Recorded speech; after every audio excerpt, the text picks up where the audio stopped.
Welcome to SNNLive. We're broadcasting from our studios in Los Angeles, California. I'm Shelley Kraft, and today I have with me Dr. Cynthia Bamdad of Minerva Biotechnologies Corporation. It's a private company. Cynthia, welcome to SNNLive. Thank you. Thank you for having me. It's good to have you. Now let's get into it. Tell us an overview of the company. We are a biotech company, and we are developing very different anti-cancer drugs. How do you differentiate from everything out there? It's probably good to start off with that first. I think that every other cancer therapy is trying to kill cancer cells, whereas we have figured out how to reprogram cancer cells so that they're on their way back to becoming mature, healthy cells again. So mature cells don't keep replicating. How did you discover this? Well, back in 2005, quite by accident, we saw something when looking at human breast tissue specimens of hundreds of breast cancer patients. And what we discovered is that the same mechanism, the same growth factor receptor and growth factor that makes cancer cells grow is the same mechanism that makes stem cells grow. So by studying cancer cells and stem cells in parallel, we figured out how stem cells know to stop dividing and start maturing. And we can flip that switch in cancer cells so that they stop their constant replication and they start that maturing process. So in other words, within the molecule itself, right? And Yes. so you can decipher healthy from unhealthy cells, and then I think that discovery alone is pretty substantial. Yes, right. And that was one of the hardest parts about it. The discovery that cancer cells and stem cells use the same growth mechanism. It's actually cancer cells hijack that normal stem cell growth mechanism. That was an instant insight, but figuring out exactly how the target receptor looks different on cancer cells than how it looks on the normal healthy cells was very difficult, took a long time, and as you're alluding to, that's the whole key to how are we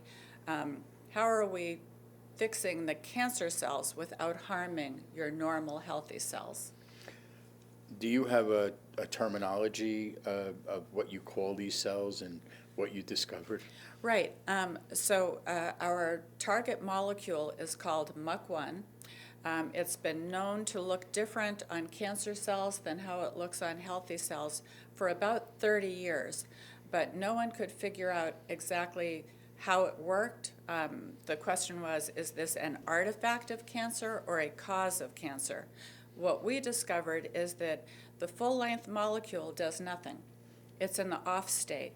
But on cancer cells, an enzyme clips it, and when that molecule is clipped, most of the molecule is released into the bloodstream, and that clipping unmasks the binding site for a growth factor that stimulates the receptor and causes those cancer cells to keep growing. We call the clipped form Mach1 star. And in terms of a therapeutic, we're developing antibody therapeutics. So we have developed an antibody that will only bind to that cleaved cancer growth factor receptor form. Let's find out more about Mach1 and the the antibody treatments that you're working on.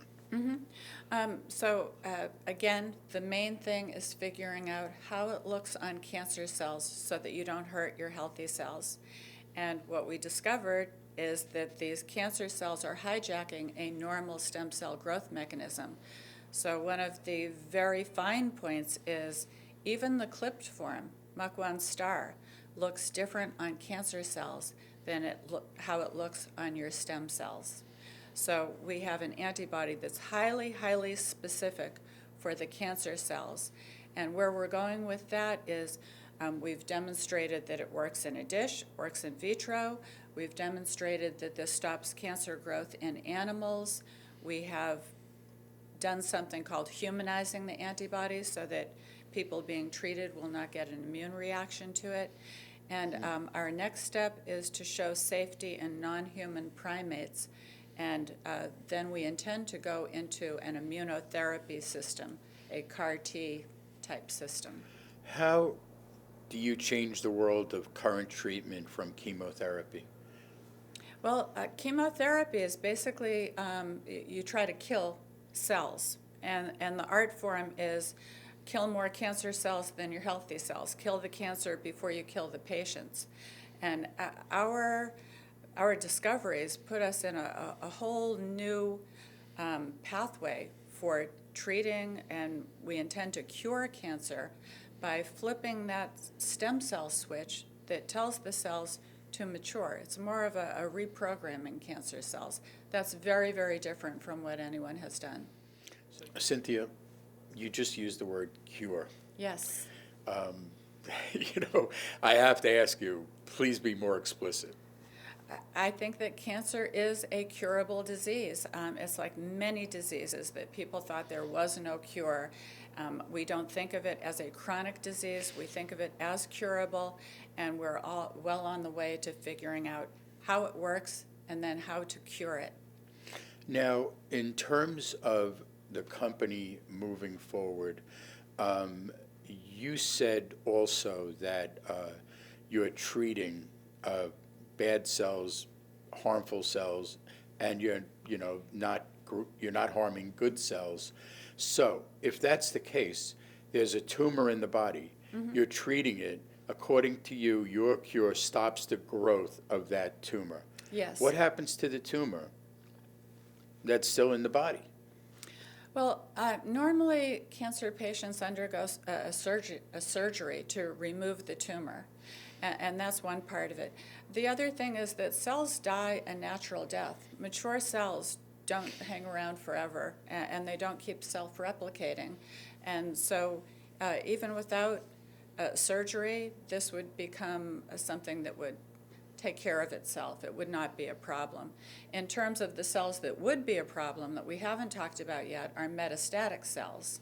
And we have our second anti-cancer drug that we're developing is a drug that stops what we call a metastatic factor that we've discovered has the ability to transform a regular cancer cell into a metastatic cell.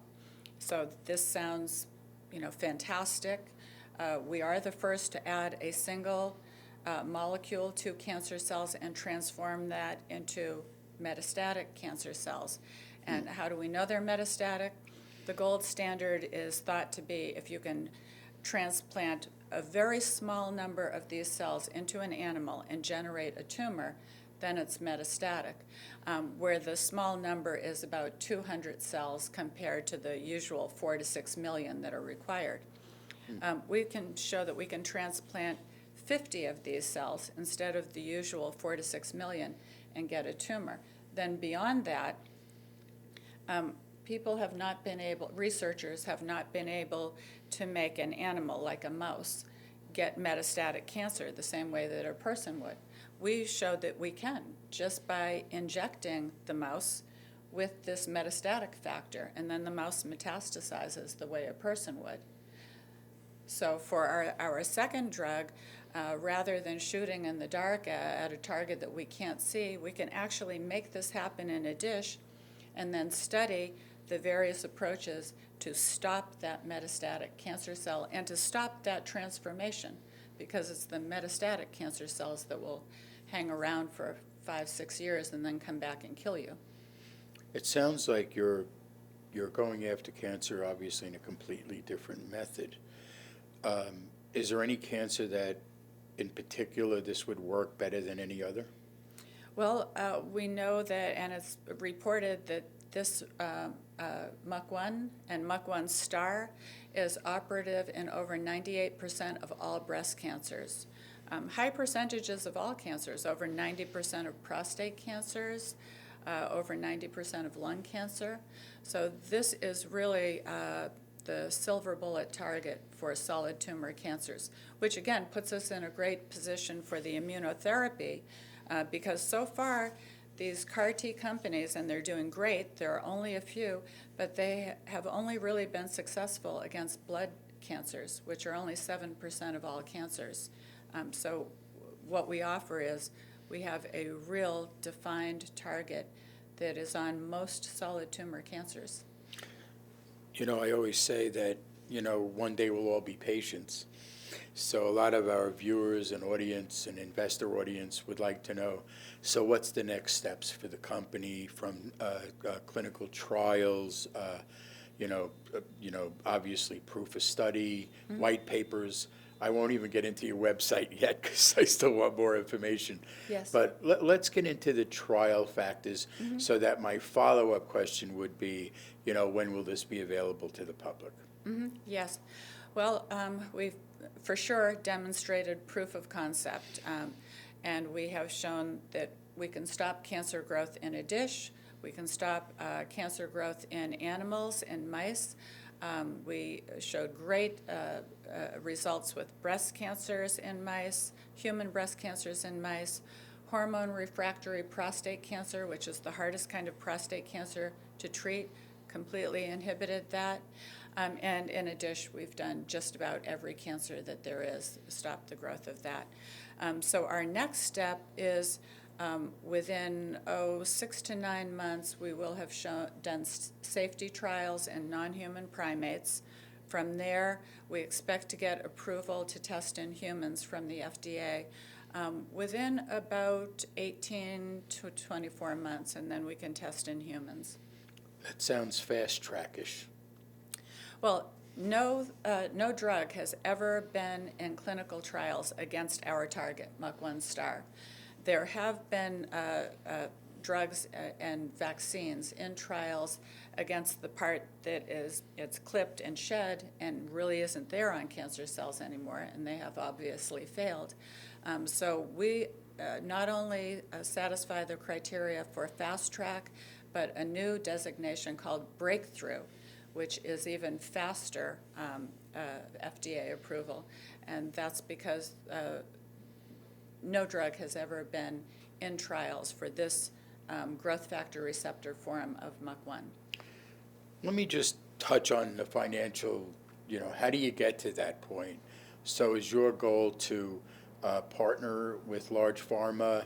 I mean, you know, I don't want to put words in your mouth financially, but how do you get to the promised land? Right. Small companies are very good at innovation and discovery. And then we know the pharmaceutical companies are very, very good at their part. And with our drug in particular, we want to partner up with one of these CAR T companies because we feel like that would be the best treatment for the patient.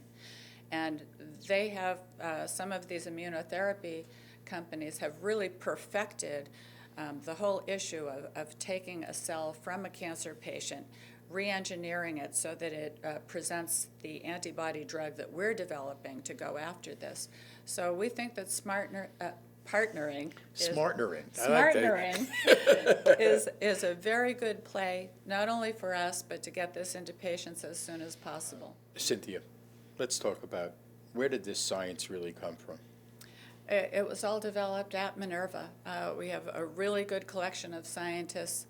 We're almost all from Harvard and MIT. We were all Harvard and MIT at one point, but we have a real good group of dedicated scientists that are very creative and also really hardworking because they all know we're onto something big. So we're all focused on getting to the end goal here. Now that moment, that aha moment, where you discovered that this was a technology that hadn't been discovered yet, tell me about that very moment. Well, I would say that there were two big aha moments. The first one was figuring out how this molecule, Mach1, worked. And that was, I have 5 daughters, and so I was working in the lab on a Saturday night with my oldest daughter, Shoshana, and it was probably like 11 or 12 at night, and we were doing an experiment, and right away in one of the control wells, I saw something that revealed how Mach1 worked, that it was this clipped form. And I was so emotional, I couldn't talk. And my daughter Shoshana said, "Oh, what, did I mess it up? Oh, forget it, let's go home. I'll do it again tomorrow. I'll do it again tomorrow. And I was trying to talk, and I said, no, I now know how this works. And we talked about it, and there in the lab, alone, at about 11 or 12 at night, we were each like having a whole boo-hoo moment. So that was the first big aha moment that, people tried to figure out how Mach1 worked at that time for about 25 years, and that was the insight that showed us how it worked. The second aha moment was I was looking at hundreds of breast tumor tissue specimens because this Mach1 is in this aberrant pattern on over 98% of all breast cancers. And we had developed this antibody that would only stain this growth factor receptor form. So you can imagine how many breast tumor specimens you have to look through to find one patient that was a Mach1 negative. And so by the patient information, we had one set of tissue specimens from a Mach1 negative patient. So our antibody should not have stained it at all. And in looking at the tissue specimen, there was one cell that was absolutely coated with our antibody. And in this business, we have to be completely open and honest. I called over the pathologist to report I have a false positive. This is a Mach1 negative patient. There is a cell here absolutely coated with our antibody. And the pathologist leaned over, looked, and said, oh, isn't that funny? That's not even a part of your tissue specimen. That's a breast stem cell that has been trapped in your tissue. So it was, aha. And it was a great stroke of luck that that one cell was trapped in that tissue block. So then, right then and there, do all stem cells grow by this same mechanism, and cancer cells just by accident turn that back on? Well, I have to also ask, what's your background? Yep, Harvard Ph.D. in biophysics, and before I started this company, Minerva Biotechnologies, it was my DNA chip technology that formed the basis of clinical microsensors, which is now an FDA-approved device, and it's marketed at a company called Genmark. Feel free to tell me what you can about what the future of the company looks like, if you would. Well, I think in the very near future, we're going to be in an immunotherapy with our antibody-based drug that turns off the receptor, the Mach1 star. In about 2.5 to 3 years, maybe 2.5, we will have the second anti-cancer drug, which will also be an antibody-based drug that blocks this metastatic factor. Dr. Bamdad, let's give out your website for more information for our viewers. Sure. It's www.minervabio.com. Ladies and gentlemen, Dr. Cynthia Bamdad, Minerva Biotechnologies Corporation. It's a private company. I'm Shelley Kraft. This is SNNLive. We're broadcasting from our studios in Los Angeles, California. Thank you for tuning in.